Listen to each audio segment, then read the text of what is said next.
बभूवः परस्परं भावयन्तः श्रेयः परमवाप्स्यथ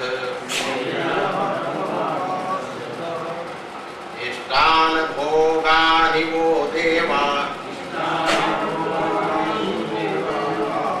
दास्यन्ते यज्ञभाविताः तैर्दत्तान् प्रदायैभ्यो यो भुक्तेस्तेनेव सः यज्ञशिष्टाशिनः सन्तो मुच्यन्ते सर्वकिल्बिषैः मुञ्जते ते त्वघं पापा ये पच्यन्तात्मकारणात् अन्नाद् भवन्ति भूतानि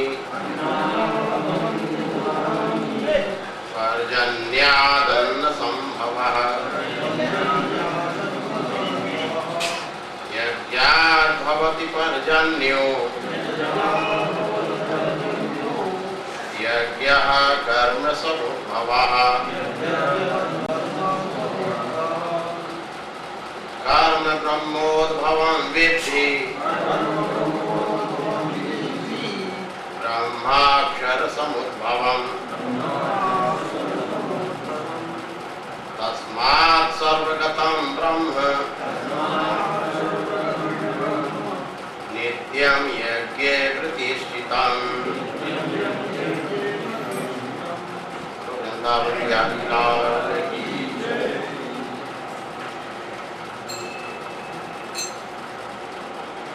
शान्ताकारं शिखरशयनं सर्वमालं महेशं विश्वाधारं गगनवसनं गौरवर्णं शुभांगं गौरीकान्तं वृषभनयनं योगिभिर्ध्यानगम्यं वन्दे शम्भुं भवभयहरं सर्वलोकैकनाथं मङ्गलं भगवान् शम्भुर्मङ्गलं वृषभध्वजा मङ्गलं पार्वतीनाथं मङ्गलाय तनूहरः नारायणं नमस्कृत्य नरं चैव नरोत्तमं देवीं सरस्वतीं व्यासं ततो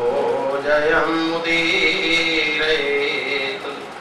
त्राहि मां कमलाकान्त त्राहि मां करुणानिधे दीनबन्धोऽति दीनेश करुणासागर प्रभो मङ्गलं राधिका कृष्णं सखी वृन्दानि मङ्गलं वृन्दारण्यं सदा रम्यं निकुञ्जमङ्गलालयं जगद्गुरो नमस्तुभ्यं शिवाय शिवदाय च योगीन्द्राणां च योगीन्द्र गुरूणां गुरुवे नमः।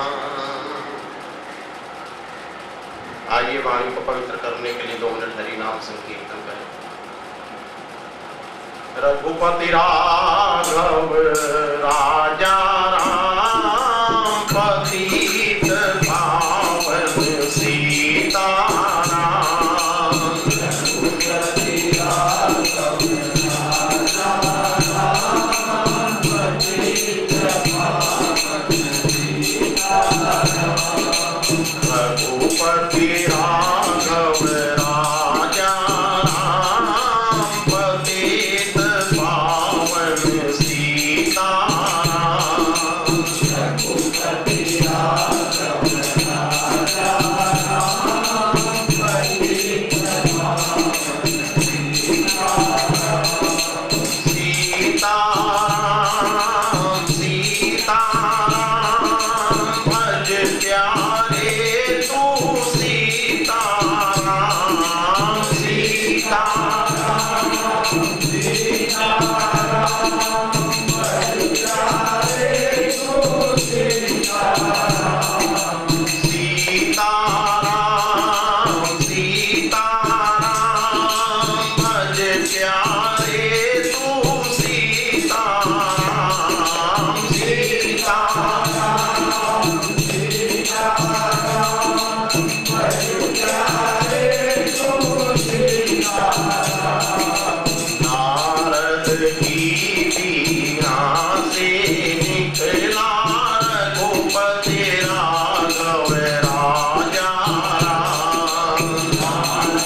सूरज की किरणों से निकला रघुपति राघव राजा।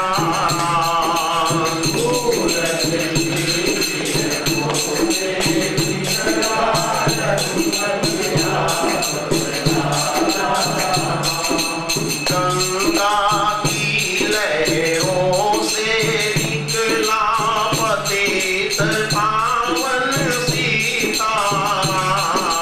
गंगा की लहरों से निकला पतित पावन सीताराम। यमुना की धारा से निकला रघुपति राघव राजा। यमुना की धारा से निकला रघुपति राघव राजा। संतों की वाणी से निकला पतित पावन सीताराम। संतों की वाणी से निकला पतित पावन सीताराम।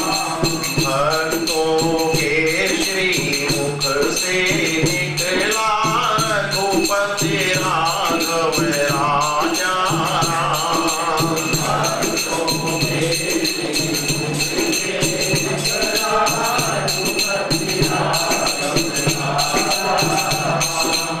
वेदों के मंत्रों से निकला पतित पावन सीताराम। वेदों के मंत्रों से निकला पतित पावन सीताराम।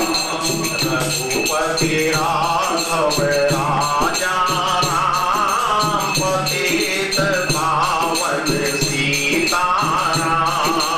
रघुपति राघव राजा राम पतित पावन सीताराम। सीताराम सीताराम भज प्यारे तू सीताराम।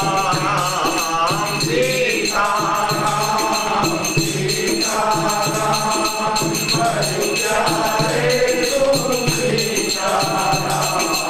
रघुपति राघव राजा राम पतित पावन सीताराम। रघुपति राघव राजा राम पतित पावन सीताराम। बोलो सियावर रामचंद्र भगवान की जय। पवन सुत हनुमान की जय। उमापति महादेव की जय। श्री कृष्ण चंद्र भगवान की जय। बोलो वेद भगवान की जय। बोलो अम्बे मातु की जय। बोलो सद्गुरुदेव भगवान की जय। ओम नमः पार्वती पतये हर हर महादेव।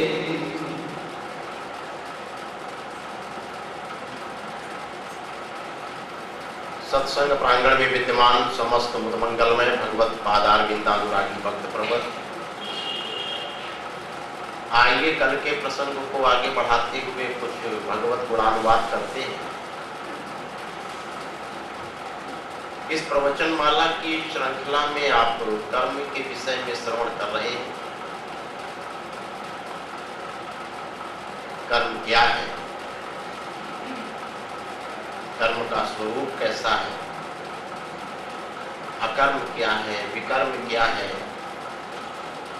कर्म कितने प्रकार का होता है, कर्म हम क्यों करते हैं, अगर कर्म ना किया जाए तो क्या बिना कर्म किए भी संसार में रहा जा सकता है। कई एक ऐसे प्रश्न हैं जिनके समाधान इस प्रवचन माला की श्रृंखला में शास्त्र पद्धति से किया जा रहा है। अभी तक आप सुन रहे थे, किसी भी कर्म के होने में जो 5 हेतु भगवान कृष्ण ने बताए, अधिष्ठान, कर्ता, करण, क्रिया की चेष्टा और प्रारब्ध, इनकी व्याख्या की गई। क्रियमाण, संचित और प्रारब्ध कर्म पर प्रकाश डाला गया।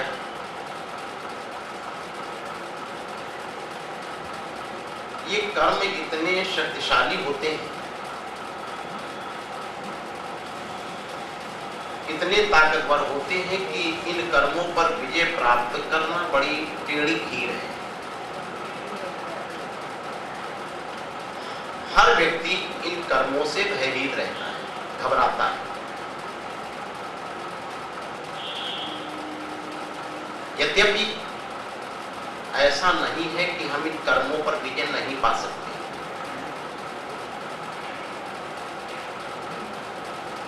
लेकिन इस कर्म के भय से हम लोग भागे भागे घूमते हैं। कर्म बड़ा प्रबल होता है। इस शास्त्रीय सिद्धांत को समझने के लिए हम रामचरितमानस का एक उदाहरण आपके सामने रखते हैं और इसे एक कथानक के माध्यम से हम आपको समझाने का प्रयास करेंगे। रामचरितमानस में इन कर्मों पर विजय प्राप्त करने का बहुत ही सुगम, बड़ा सरल और शास्त्र प्रतिपादित मार्ग तो स्वामी तुलसीदास जी ने हमारे समक्ष रखा। तो स्वामी तुलसीदास सत्य शिरोमणि, सारे शास्त्रों के वो ज्ञाता थे और कितने सहज भाव में उन कथाओं को, शास्त्र के जटिल रहस्यों को बड़े सुंदर ढंग से कथाओं में उतार दिया। इस कर्म के रहस्य से संबंधित एक कथानक रामचरितमानस में है, जिसका वर्णन बाली और सुग्रीव की कथा के द्वारा किया जाएगा। और ये कथाएं आपकी अनेकों बार सुनी हुई है, लेकिन कथा सुनी हुई है, उसमें जो आध्यात्मिक रहस्य छिपा हुआ है वो सामने नहीं आ पाया। और मैंने आपको पूर्व में एक संकेत दिया था कि हमारे पूर्वकालिक जो ऋषि मुनि थे वो बहुत बड़े दूरदर्शी हुआ करते थे। हमारे सनातन धर्म के प्रत्येक आर्ष ग्रंथों की विशेषता है कि हर ऐतिहासिक कथा के अंदर 3 प्रकार के रहस्य विद्यमान होते हैं: आध्यात्मिक, आदिदैविक और आदि भौतिक। जीव को एन केन प्रकारेण ज्ञान भूमि तक पहुंचा देना, ये लक्ष्य रहा हमारे महापुरुषों का, हमारे पूर्वकालिक ऋषि मुनियों का। हमारे पूर्वकालिक ऋषि मुनि जानते थे कि ये धन, विद्या और शक्ति, ये तीनों चीजें किसी योग्य व्यक्ति के हाथ में, किसी अच्छे व्यक्ति के पास में होनी चाहिए। अगर ये धन, विद्या और शक्ति किसी दुष्ट आदमी के हाथ में, किसी अनाधिकारी व्यक्ति के पास, किसी गलत आदमी के हाथ में पड़ जाएंगी तो वो तीनों का दुरुपयोग करेगा और उसका दुष्परिणाम सारे समाज को, सारे राष्ट्र को, यहां तक कि सारे विश्व को भुगतना पड़ेगा। और यही तीनों चीजें अर्थात धन, विद्या और शक्ति अगर योग्य आदमी के हाथ में है, किसी अधिकारी व्यक्ति के पास में है, वो सदुपयोग करेगा, उसका परिणाम अच्छा निकलेगा, उसके समाज का हित होगा,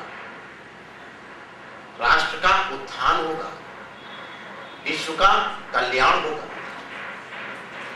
ठीक उसी भांति जैसे बादलों से बरसने वाला जल अगर गंगा नदी में गिर जाता है तो वो अमृत सदृश है, सेवनीय है, पीने के योग्य है। और वही बादलों से बरसने वाला पानी जब समुद्र में गिर जाता है तो वो खारी हो जाता है, पीने के लायक नहीं रहता। इसी प्रकार से धन, विद्या और शक्ति, ये तीनों चीजें योग्य व्यक्ति के हाथ में होनी चाहिए।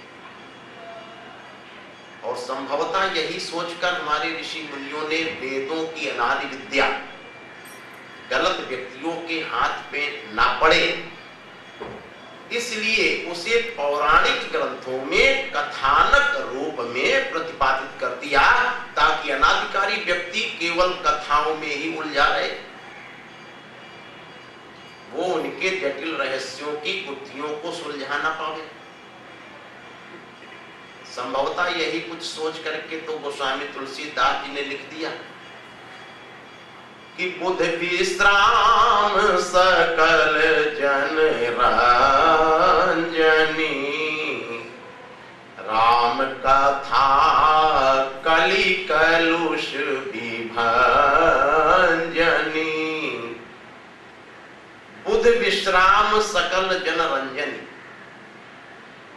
बुद्ध कहते हैं समाज के जो प्रबुद्ध वर्ग हैं, जो ब्रिलियंट माइंडेड बुद्धिजीवी समाज, उसके लिए तो रामचरितमानस में विश्राम है, अर्थात शांति है।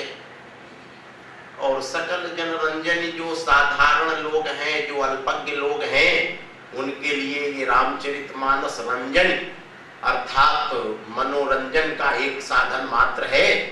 वो लेकर ढोलक, हारमोनियम, तबला बैठ जाते हैं, अपना गाते बजाते हैं, जीवन भर गाओ बजाओ, लेकिन इस रामायण के जटिल रहस्यों को समझना बड़ा मुश्किल है। ये बौद्धिक स्तर के लोगों के लिए तो शांति प्रदान करने वाला है बुद्ध विश्राम, साधारण लोगों के लिए संभवतः ये मनोरंजन है। भगवती उमा ने भगवान शंकर से एक बार प्रश्न किया, प्रभु आप कहते हैं कि भगवान श्री राम पूर्ण परात्पर ब्रह्म हैं, इतना कहते ही भगवान शंकर की भ्रकुटी थोड़ी तन गई और एक पतिव्रता सदनाजी ने अपने पति परमेश्वर भगवान शंकर की दृष्टि को देखकर उनके अंतरतम भावों को पहचान लिया कि वो क्या कहना चाह रहे हैं अपने नेत्रों की इस भाषा से। मानो भगवान शंकर भगवती उमा को उनके सती काल का स्मरण करा रहे हैं। इससे पूर्व में यही भगवती उमा जब सती थी, कुछ इसी प्रकार का संदेह उस काल में भी हुआ था और सती जी ने भगवान शंकर की आज्ञा न मानकर भगवान राम की परीक्षा लेने की ठान ली। उसका परिणाम आप लोगों के सामने है। क्या हुआ था? भगवान शंकर का सती से वियोग, सती का दक्ष प्रजापति यज्ञ में अपने शरीर की आहुति देना, हिमांचल राज के यहाँ पार्वती बनकर पुनः जन्म लेना, इसके पश्चात भगवान शंकर की पुनः प्राप्ति कर पाना, कठोर तप के उपरांत। कितना लंबा समय लगा होगा सती जी को। तो मानो भगवान शंकर अपने नेत्रों की भाषा में ये कह रहे हो कि हे पार्वती जी, ठीक इसी प्रकार से तुमने अपने पूर्व जन्म अर्थात सती के पीरियड में भी कुछ ऐसा ही संदेह पैदा किया था अपने अंदर और आज पुनः वही प्रश्न कर रही हो। ये भले ही भगवान शंकर ने कहा नहीं, लेकिन उनकी जो नेत्र थे उनकी भाषा से भगवती उमा ने उसे पढ़ लिया। भगवती उमा तत्काल करबद्ध निवेदन करने लगी, कहने लगी, हे प्रभु, उस सती के समय में और आज के समय में बहुत अंतर है। उस समय का जो हमारा प्रश्न था वो परीक्षात्मक प्रश्न था। आज का जो हमारा प्रश्न है ये जिज्ञासात्मक प्रश्न है। परीक्षा और जिज्ञासा, ध्यान देना, प्रश्न इन दोनों में होता है। परीक्षा में भी प्रश्न होता है, जिज्ञासा में भी प्रश्न होता है, लेकिन इन प्रश्नों में थोड़ा अंतर होता है।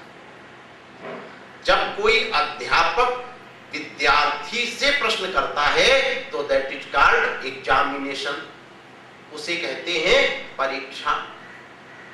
और अगर कोई विद्यार्थी जब अध्यापक से प्रश्न करता है तो इसे कहते हैं जिज्ञासा।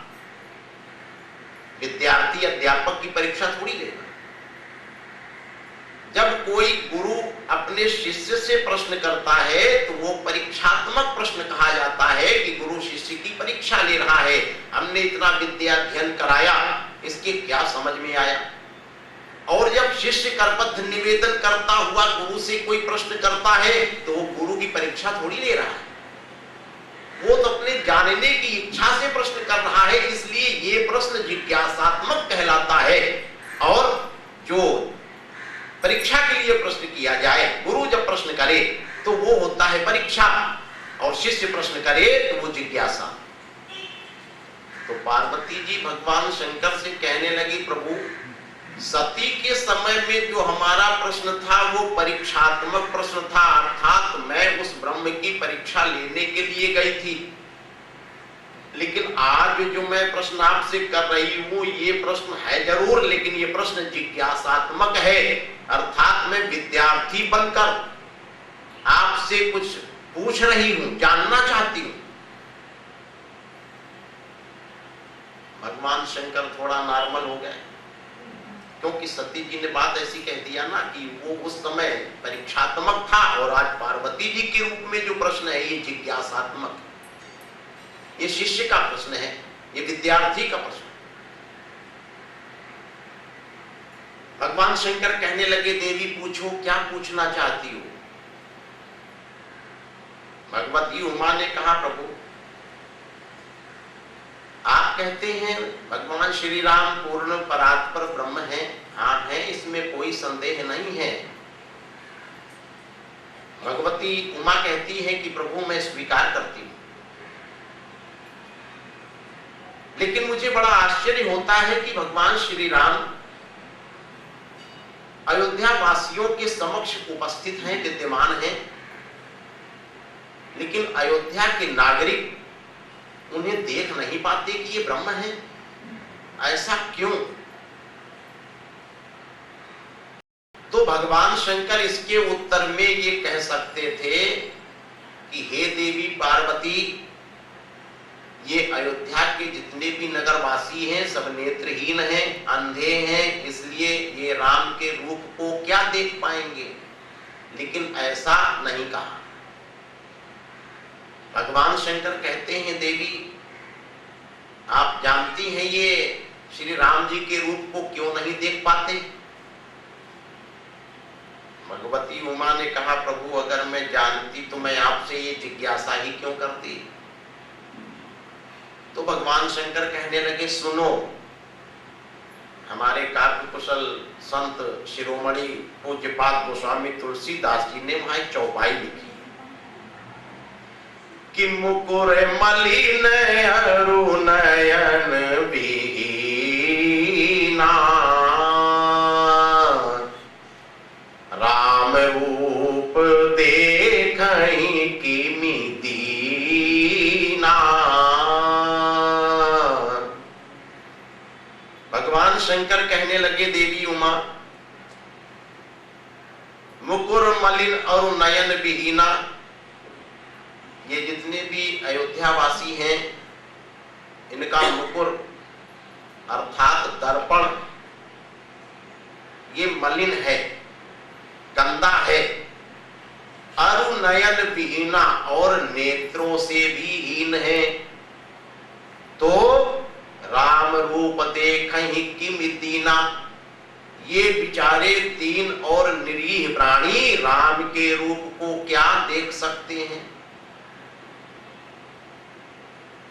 अब ये तो जो साधारण सा सीधा अर्थ है इस रामचरितमानस की चौपाई का, वो हमने आपके सामने रख दिया। अब आइए हम आपको इसके अर्थ की गहराई की ओर ले चलते हैं, और उस गहराई के अर्थ को आप भली भांति समझ लेंगे, लेकिन हमारी एक शर्त होगी। शर्त यह है कि जैसे हम किसी बात को प्रमाणित करने के लिए इतने धर्म ग्रंथों का, शास्त्रों का, वेदों का, गीता का, कहां कहां का प्रमाण लेकर के आते हैं, वो बात आपके सामने सिद्ध करके रखते हैं।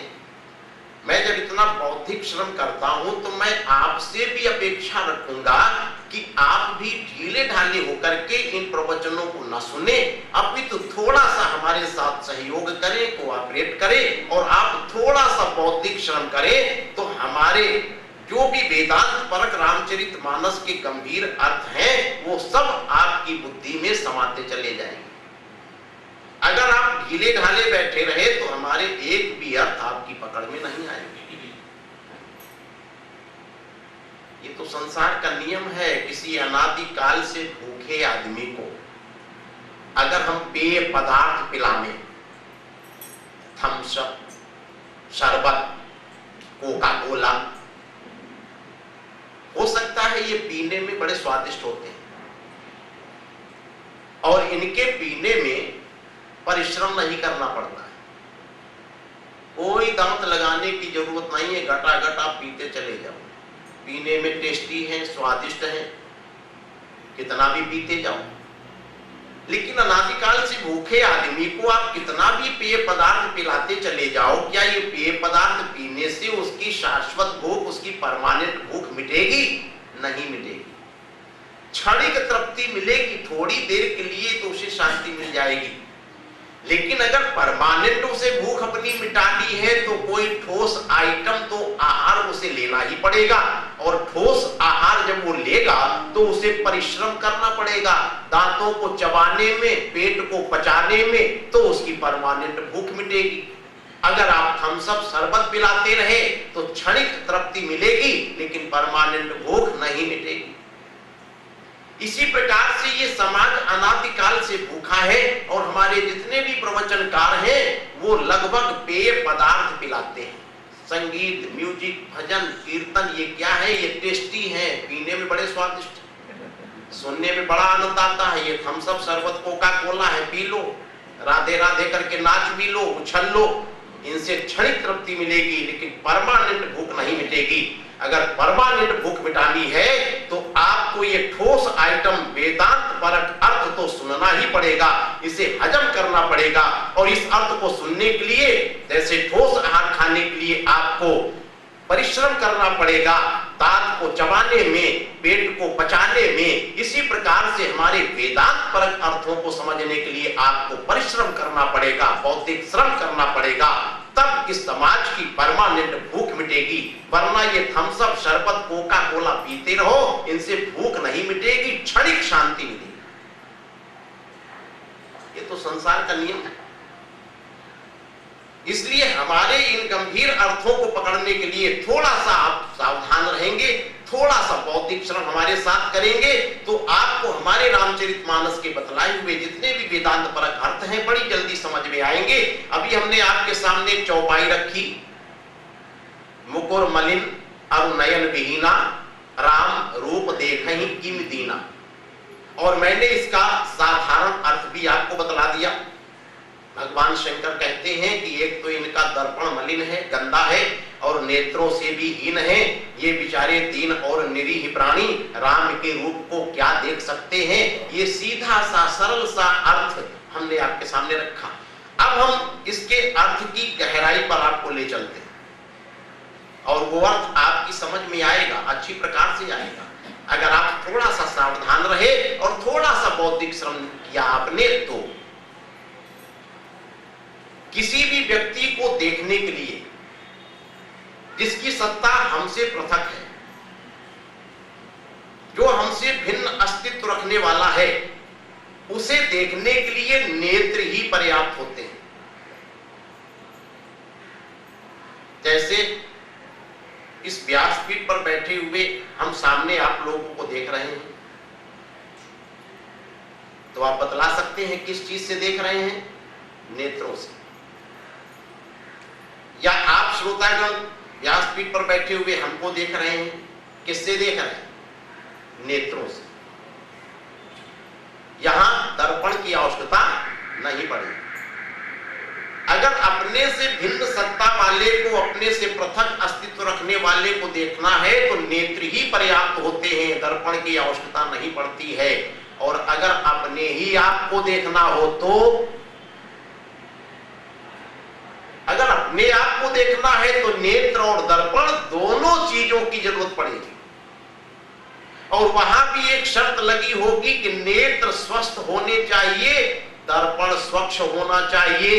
अगर इन दोनों में एक भी डिसबैलेंस हो गया तो अपना फेस क्लियर नहीं आएगा, अपना स्वरूप स्पष्ट दृष्टिगोचर नहीं होगा।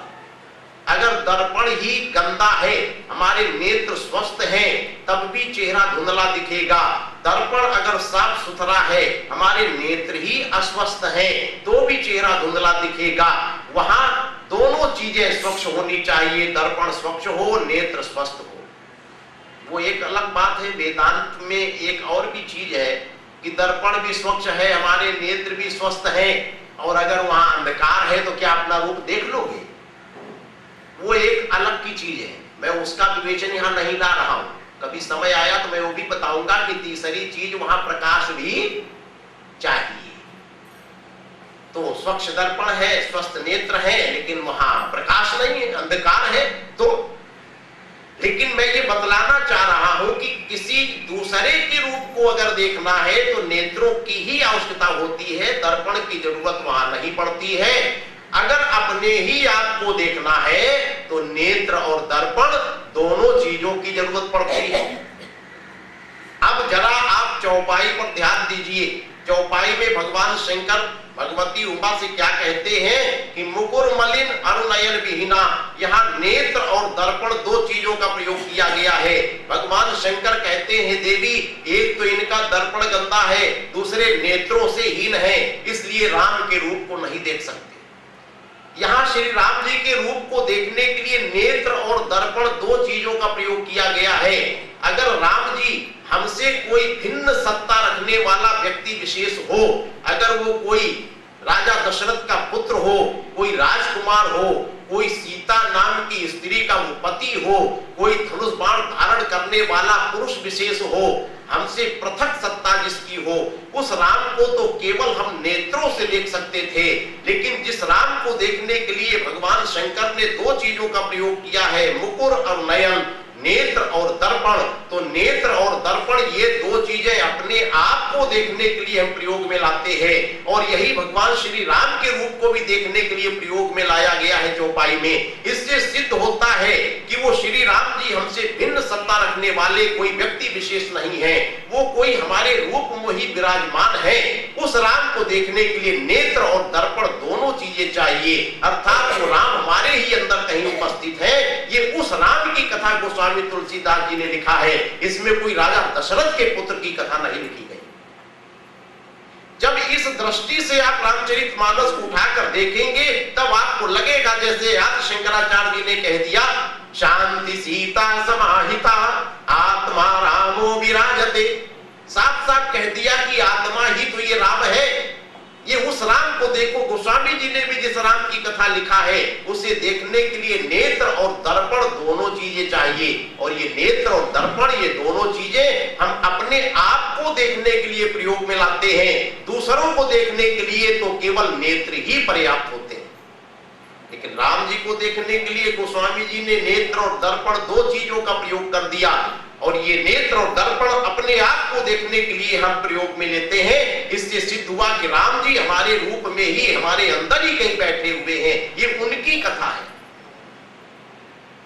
इसी प्रकार से जिस रामचरितमानस को हम केवल कथानक रूप में देखते हैं, इसमें कथाएं नहीं। इसमें से हमने जो विगत 10 दिन से एक विषय आपके सामने लिया हुआ है, कर्म का, जिसे मैं गीता से उतार करके रामचरितमानस में ला रहा हूं। 10 दिन से अभी कर्म पर ही विशद विवेचन चल रहा था। उसी कर्म के विषय का स्पष्टीकरण करने के लिए मैं रामचरितमानस की कथा का सहारा ले रहा हूं और उसका भी एक आध्यात्मिक विश्लेषण आपके सामने करूंगा। और इसमें जो भी हमारी कल्पना होगी ये स्वयं की हमारी कल्पना नहीं होगी, हमें कहीं ना कहीं वो कल्पना करने का सहारा आधार मिला हुआ है, तब हमने ऐसी कल्पना किया। मैं इस कर्म के जटिल रहस्य को बाली और सुग्रीव की कथा के द्वारा आपके सामने रखूंगा। जैसा कि आपको मैंने बताया कि हर कथाओं में 3 रहस्य होते हैं, आध्यात्मिक, आदि दैविक और आदि भौतिक। जिसकी आदि दैविक कथाएं तो आप लोगों ने अनेकों बार श्रवण की हैं। बाली और सुग्रीव दोनों भाई हैं, परस्पर बड़ा प्रेम था। कुछ ऐसी परिस्थितियां आ गई, बाली सुग्रीव का शत्रु बन जाता है। बाली को इस रामचरितमानस में बड़ा शक्तिशाली पात्र माना गया है, उस पर कोई प्रत्यक्ष सामने से लड़कर विजय नहीं पा सकता। सुग्रीव बाली के भय से भागा भागा घूमता है, उसे कहीं भी आश्रय नहीं मिल पाता है। अंत में श्री हनुमंत लाल जी के माध्यम से सुग्रीव ऋषमुख पर्वत पर पहुंचा दिए जाते हैं और जिस ऋषमुख पर्वत पर बाली को शाप लगा हुआ है वो सुग्रीव का वहां कुछ बिगाड़ नहीं पाता। सुग्रीव वहां बाली के भय से सुरक्षित हो जाता है। कालांतर में हनुमंत लाल जी ने भगवान श्री राम से सुग्रीव जी की मित्रता करा दी और भगवान श्री राम ने बाली का वध करके सुग्रीव को निर्भय बना दिया। ये इसका एक आदि दैविक पक्ष है जो आपको मालूम है, जिसे आपने अनेकों बार सुना है। और मैं इस कथा को कर्म के ऊपर डाल रहा हूं और ये कर्म का आधार हमें गोस्वामी जी के ग्रंथों से ही मिला है। मैं बाली को यहां मूर्तिमान कर्म का रूप मानता हूं, जीव को सुग्रीव का। जब इस ढंग से आप इस कथा को सुनेंगे तो पूरी कथा आपके जीवन में उतरती चली जाएगी। जैसा कि मैंने पूर्व में भी आपको दृष्टांत दिया, वर्णन किया कि गोस्वामी जी के रामचरितमानस को समझने के लिए इससे पहले आपको गोस्वामी जी के द्वारा लिखे हुए अन्य ग्रंथ भी पढ़ने होंगे। ये रामचरितमानस तो एक प्रकार का ताला है और वो भी बंद है, जिसकी चाबी आपके पास नहीं है। अब ये बंद ताला लिए हुए आप घूमते हैं, अगर इस ताले की चाबी आपको मिल जाए और इसमें आप चाबी लगा दें तो ये ताला खुलता चला जाएगा। और संभवतः इसकी चाबी रामचरितमानस की गोस्वामी जी ने रख दिया विनय पत्रिका में। आप विनय पत्रिका नाम का एक गीता प्रेस गोरखपुर से ग्रंथ आता है, आप ले आइए, गोस्वामी जी के द्वारा लिखा हुआ है वो भी। उस विनय पत्रिका में रामचरितमानस में जितने भी पात्र वर्णित किए गए हैं उनका आध्यात्मिक रहस्य लिखा हुआ है, उनका आध्यात्मिक रूप क्या है। जैसा मैंने आपको पूर्व में भी बताया, एक पद हल्का सा आपको इशारा किया था कि विनय पत्रिका में गोस्वामी जी ने लिखा है, मोह तस्मौलि तद्भ्रात अहंकार पाकार जित काम विश्राम हारी लोभ अतिकाय मत्सर महोदर दुष्ट क्रोध पापिष्ट विबुधांतकारी। वहां उस विनय पत्रिका में गोस्वामी जी ने इस शरीर को ही लंका नगरी माना, रावण को मोह का प्रतीक माना है कि मोह का साम्राज्य है, इस लंका का राजा रावण है, अर्थात इस शरीर का मालिक मोह है। तद्भ्रात अहंकार, उसका भाई जो कुंभकर्ण है रावण का, वो अहंकार का प्रतीक है, वो भी इसी लंका में। लंका मीन्स बॉडी, ये शरीर ही लंका है। और उसका भाई कुंभकर्ण अहंकार का प्रतीक है, वो अहंकार भी इसी में विद्यमान है। पाकारजित काम विश्राम हारी, इंद्रजीत अर्थात मेघनाथ, वो काम का प्रतीक है, वो भी इसी लंका में रहता है, अर्थात वो भी काम नाम का जो विकार है वो भी इसी शरीर में स्थित है। लोभ अतिकाय मत्सर महोदर, जो लोभ नाम का विकार है वो अतिकाय नाम का एक राक्षसों का सेनापति जो लंका में रहता है, गोस्वामी जी ने कहा कि वो लोभ का प्रतीक है। महोदर नाम का राक्षसों का जो सेनापति लंका में रहता है वो मात्सर्य नाम का दुर्गुण है। दूसरे की उन्नति को देख करके ईर्षा होना, डाह होना, जलन होना, इसे कहते हैं मात्सर्य। देवांतक नाम का एक राक्षसों का सेनापति जो लंका में रहता है, लंका माने ये शरीर, देवांतक माने क्रोध, ये देवांतक ही क्रोध का प्रतीक है जो इस शरीर में रहता है। तो ये जितने भी राक्षस हैं ये सब कोई न कोई एक दुर्गुण और विकार के प्रतीक हैं। और जितने भी वानर हैं, विनय पत्रिका में गोस्वामी जी ने उनका भी स्वरूप वर्णित किया है। ये सारे वानर एक एक सद्विचार और सद्गुणों के प्रतीक हैं। किस वानर ने किस राक्षस पर विजय पाया है, अर्थात इस लंका रूपी शरीर के अंदर दुर्गुण रूपी राक्षस जो बैठे हुए हैं वो कौन कौन सा दुर्गुण है, किस सद्गुण के द्वारा हम अपने शरीर के दुर्गुण को परास्त कर सकते हैं, इसका सिद्धांत रामचरितमानस में वर्णन किया गया। इसमें कोई बंदर भालुओं की या राक्षसों के युद्ध का वर्णन नहीं है जैसा हम पढ़ते रहते। ये सारे बंदर भालू हमारे शरीर के अंदर स्थित सद्गुण है और सारे राक्षस हमारे शरीर में विद्यमान दुर्गुण है। कौन सा वानर किस राक्षस पर विजय पा रहा है ये आप रामचरितमानस पर देखिए। तो पहले आप विनय पत्रिका में रामचरितमानस के वर्णित सारे पात्रों का आध्यात्मिक रहस्य देख ले, वहां से आप चाबी उठावे और रामचरितमानस रूपी इस ताला में लगावे, बस इस ताले की सारी कथाएं खुलती चली जाएंगी, सब रामचरितमानस आपके शरीर पे नजर आ जाएगी। तब आपको दिखेगा ये रामचरितमानस क्या है। अभी तो हम केवल रामचरितमानस ही पढ़ लेते हैं, समझ में नहीं आता है रावण क्या है, दशरथ क्या है, कौशल्या क्या है, कैकेयी क्या है, सुमित्रा क्या है, भरत क्या है, लक्ष्मण क्या है।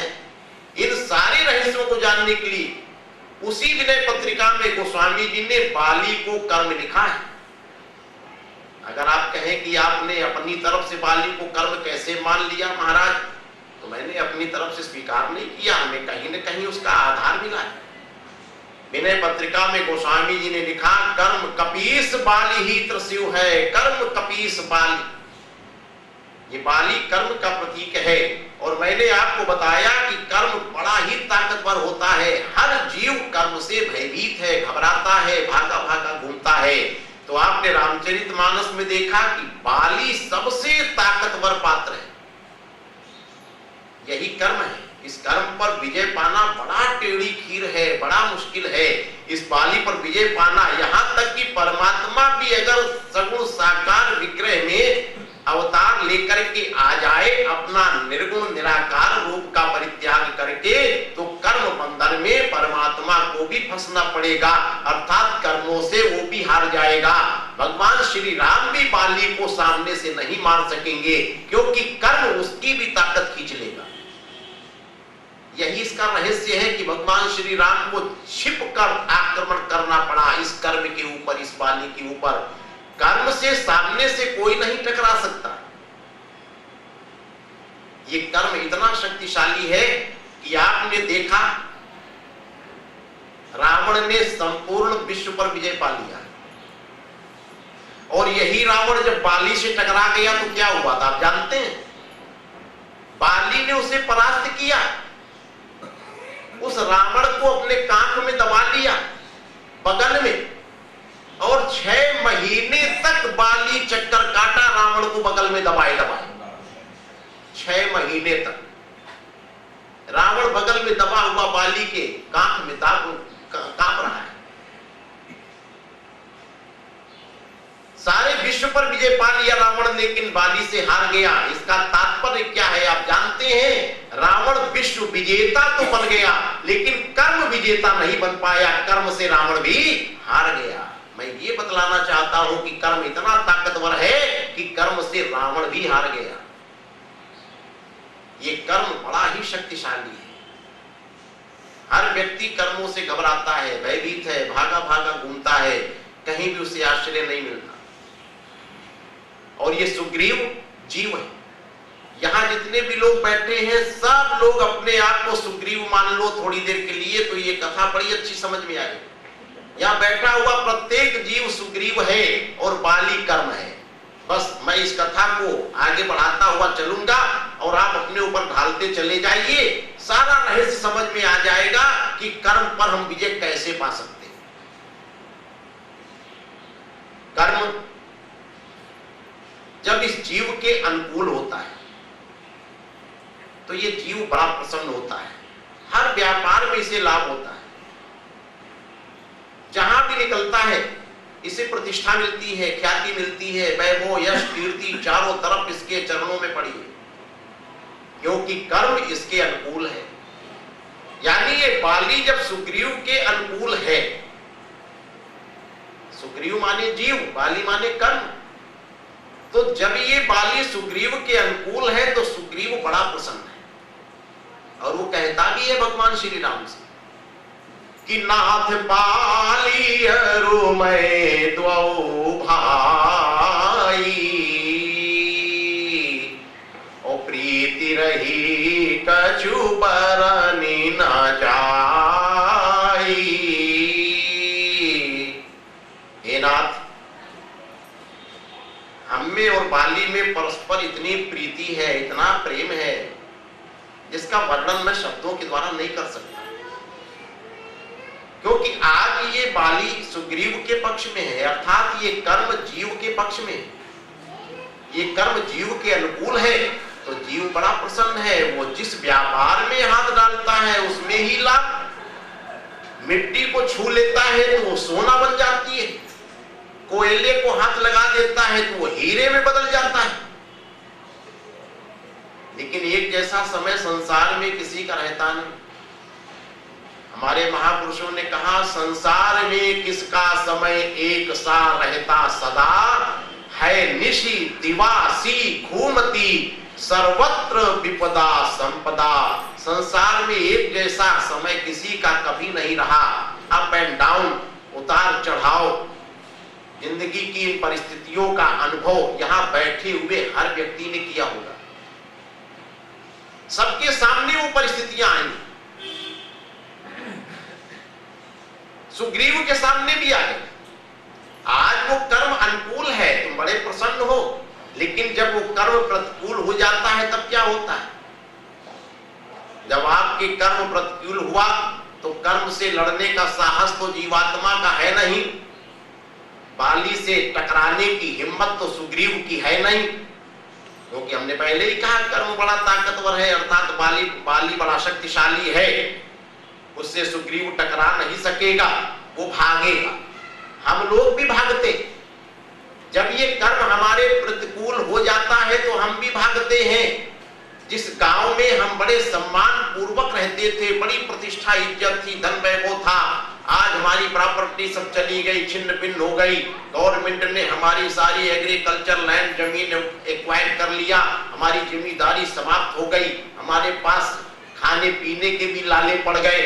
अब वहां हम मजदूरी नहीं कर पा रहे हैं तो हमने गांव छोड़ दिया, भागे। किसने भगाया? कर्म ने। गांव छोड़कर शहर आए, उस छोटे से शहर में भी हमारे परिचित लोग मिल गए। अरे जमींदार साहब, शहर में मजदूरी कर रहे हैं, वहां भी हम लज्जित हुए। वो शहर भी छोड़कर हमने वो प्रांत भी छोड़ दिया। हम जौनपुर, इलाहाबाद, कानपुर, देवरिया, आजमगढ़ छोड़कर बंबई भाग आए। यहाँ तो कोई नहीं देख पाएगा, चलो यहाँ मजदूरी कर लेंगे। ये किसके डर से आप बंबई भाग के आए जानते हैं? कर्म ने भगाया। अगर ये कर्म आपके अनुकूल आपके गांव में ही रहता तो क्या बंबई भाग कर आने की जरूरत थी आपको? नहीं थी। ये कर्म आपके प्रतिकूल हुए, आप कर्मों से लड़ नहीं पाए, कर्मों से टकरा नहीं पाए, तो कर्मों के भय से आपको भागना पड़ा, अपना गांव छोड़ना पड़ा, अपना प्रांत छोड़ना पड़ा। यहां तक कि लोगों को अपना देश भी छोड़ना पड़ता है, अमेरिका चले जाते हैं, विदेश चले जाते हैं। और जो कर्मों से ज्यादा भयभीत है, ज्यादा घबरा गए, जिनको कहीं भी सहारा नजर नहीं आता, हे राम अब मैं क्या करूं, तो वो संसार भी छोड़ जाते हैं, यहां से भी भाग जाते हैं। अर्थात वो आत्महत्या जैसा जघन्य अपराध कर लेते हैं। कौन विवश करता है उन्हें ऐसा जघन्य अपराध करने के लिए? कर्म। लेकिन मैं उनसे पूछता हूं, क्या इतना भयंकर जघन्य अपराध कर लेने के बाद भी तुम कर्म से बच सकोगे? नहीं बच सकोगे। ये तुम्हारी भूल थी, जो कर्मों से घबराकर, हताश होकर तुमने जल्दबाजी में आत्महत्या जैसा जघन्य अपराध कर डाला कि चलो इन कर्मों से छुटकारा मिला, ये लेन देन वालों से हमें मुक्ति मिली, ये बैंक वाले रात दिन घेरे बैठे रहते थे, इनसे भी मैं आजाद हो गया, ये पुलिस दरोगा रात दिन घेरने आते थे, उनसे भी हम छूट गए। लेकिन ऐसा नहीं हुआ। तुम्हारे आत्महत्या कर लेने के बाद भी तुम इन कर्मों से नहीं बच सकोगे। मैं यही सिद्धांत आपको इस रामचरितमानस में अभी दिखलाने जा रहा हूं। ये कर्म बड़ा शक्तिशाली है, आपको कहीं नहीं छोड़ेगा। जब ये कर्म हमारे अनुकूल रहते हैं तो हम बड़े प्रसन्न हैं, और जब ये कर्म हमारे विपरीत हो जाते हैं तो हम भागते हैं। एक नहीं हजारों प्रमाण हैं, और ऐसे ऐसे आश्चर्यजनक घटनाएं होती हैं जो मैं किसी से कह भी नहीं पाता। देखा है, लेकिन अगर हम कहें तो लोग कहेंगे ये झूठ बोलता है। मैंने पुराणों में अनेक चरित्र पढ़े हैं। महाराजा नल और दमयंती का किस्सा तो सब लोगों ने सुना होगा। महाराजा नल का एक भाई था पुष्कर। वो महाराजा नल को अपने भाई को जुआ के लिए आमंत्रित करता है, ठीक उसी प्रकार जैसे कौरवों ने पांडवों को आमंत्रित किया, राज्यपाट जीत लिया, ऐसे ही पुष्कर ने वो राज्यपाट सारा जीत लिया। राजा नल और दमयंती को घर से निकाल दिया राज्य से। नल अपनी पत्नी दमयंती को लेकर चल पड़े। रास्ते में दमयंती को सांप ने काट लिया, उसकी पत्नी को उससे भी छुटकारा मिला। अकेले चल पड़े, भूखे प्यासे चले जा रहे हैं, कहीं आश्रय नहीं मिल रहा है, कहां जाएं, बड़ी समस्या है। 5-6 दिन हो गया, कुछ खाने को भी नहीं मिला। एक मछली मिली, उसे जंगल में भूना महाराजा नल ने। भूनने के बाद उसे खाने का प्रयास किया तो हाथ में लेकर जब खाना चाह रहे थे तो मछली तड़पी और एकदम से उछल के पानी में गिर गई। भुनी हुई मछली। बड़े आश्चर्य की बात है। ये कर्म की मैं विपरीत अवस्था आपको दिखला रहा हूं। महाराज नल अपने दूसरे राज्य में, उनका कोई एक मित्र था, वो राजा तो नहीं था लेकिन उसके पास ठहरे, उनके मेहमान बने। मित्र ने स्वागत किया, उनको एक कक्ष में ठहराया। राजा नल रात्रि में लेटे लेटे अपनी परिस्थितियों का चिंतन कर रहे हैं। सामने देखते हैं एक खूंटी पे एक कैलेंडर टंगा हुआ है जिसमें हंस का एक फोटो बना है, और उसी के बगल में एक खूंटी पर एक मोतियों का हार टंगा हुआ है। और बिस्तर पर लेटे लेटे राजा नल देख रहे हैं कि जो कैलेंडर में हंस का तस्वीर बनी हुई है, वो तस्वीर वाला हंस अपनी गर्दन थोड़ा सा लंबी बढ़ाता है और खूंटी में टंगे हुए मोतियों के हार को निगल गया, खा गया। राजा नल उठ के बैठ गए, देखा खूंटी पर से मोतियों का हार तो गायब हो गया और कैलेंडर ऐसे ही टंगा हुआ है, उसमें कागज पर केवल प्रिंटेड है, छपा हुआ है हंस का फोटो, बस कुछ नहीं। राजा नल देख रहे ये हुआ क्या, ये मोतियों का हार कहां गायब हो गया? अभी अभी मैंने देखा ये कागज वाला कैलेंडर वाला हंस असली मोती के हार को खा गया और वैसे ही कागज में छपा हुआ है। अब सुबह मेरा मित्र आएगा और मेरे से पूछेगा, महाराज मेरा बड़ा कीमती एक मोतियों का हार टंगा था, वो कहां गया रात में? अब मैं उससे कहूंगा कि ये कागज वाला हंस खा गया तो क्या वो मानेगा? वो कहेगा, महाराज तुम्हारी नीयत खराब हो गई है, तुम्हारा राजपाट सब कुछ चला गया है, तो तुमने वो हार गायब कर दिया है। अब तुम झूठ बोलते हो, क्या ऐसा संभव हो सकता है कभी? कागज में छपा हुआ ये पिक्चर, ये फोटो वाला हंस असली मोती के हार को खा जाएगा? कौन मानेगा? बेचारे इतने लज्जित हुए कि रात में ही वो घर छोड़कर भाग गए राजा।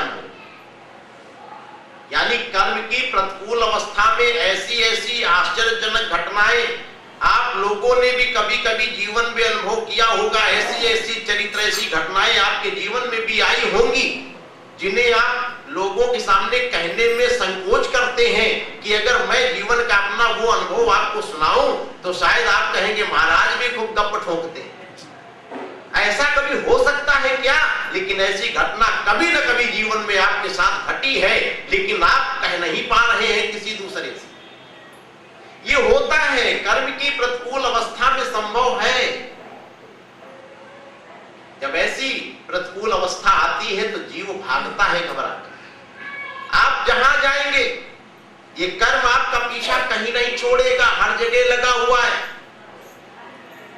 कमजोर दिल के आदमी कर्मों से हताश होकर घबराकर इतना बड़ा कदम उठा लेते हैं, जघन्य अपराध कर डालते हैं आत्महत्या जैसा, और सोच लेते हैं कि इन सांसारिक कर्मों से छुटकारा मिल गया, लेकिन याद रखो नहीं मिला। आखिर मरने के बाद अब कहीं भी जाएंगे, जहां जाएंगे ये कर्म आपको हर जगह मिलेगा, सब जगह मिलेगा। आप जरा सुग्रीव जी के जीवन चरित्र पर ध्यान दीजिए। तो स्वामी जी ने लिखा है कि बाली के भय से सुग्रीव बहुत भागा है, लेकिन बाली ने कहीं भी पीछा नहीं छोड़ा। भगवान श्री राम ने पूछा भी, सुग्रीव ये बताओ तुम इस बाली के भय से कहां कहां तक भागे? सुग्रीव ने कहा, प्रभु क्या बताएं, अब आपसे क्या हम मिथ्या भाषण करें। शायद ही कोई ऐसा स्थान बचा हो जहां हम ना पहुंच पाए हो। सब स्थान पर हम गए, लेकिन बाली सब जगह मिला। कहां कहां तक गए तो सुग्रीव ने वहां वर्णन किया है, रामचरितमानस में आता है, आप चौपाई पर ध्यान देना जरा। सुग्रीव कहता है, प्रभु सकल भुवन में फिरे वह बेहाला, ताके भय रघुवीर कृपाला। हे दया सिंधु राघवेंद्र सरकार, उस बाली के भय से मैं बहुत भागा, बहुत भागा। कहां कहां तक भागे? सकल भुवन में फिरे बेहाला।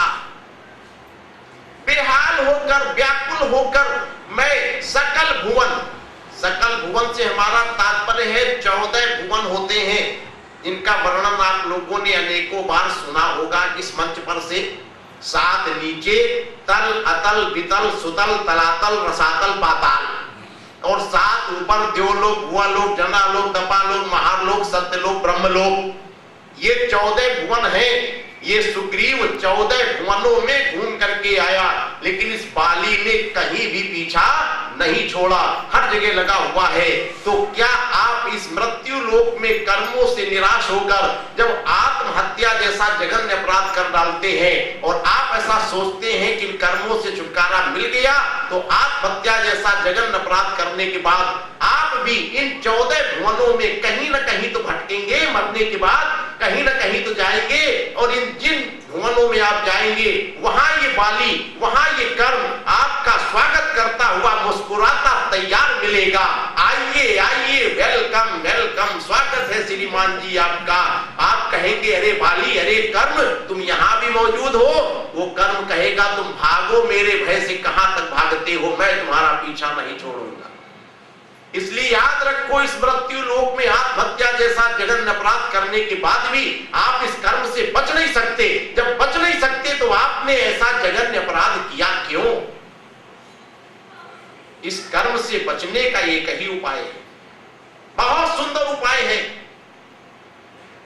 आखिर सुग्रीव बाली के भय से बचा है, कैसे बचा है? एक बहुत अच्छा सूत्र है इस कर्म से बचने का। वो सूत्र अगर आप अपने जीवन में उतार ले तो कर्म से बच जाएंगे। और वो सूत्र बड़ा सीधा है। सुग्रीव ने एक बड़ा अच्छा काम किया था, वही काम हमें भी करना है। सुग्रीव इस बाली के भय से जहां जहां भी भागा, जहां जहां भी भागा, आपने एक पॉइंट नोट किया होगा, ध्यान दिया होगा कि सुग्रीव ने हनुमान जी का साथ किसी कदम पर नहीं छोड़ा है।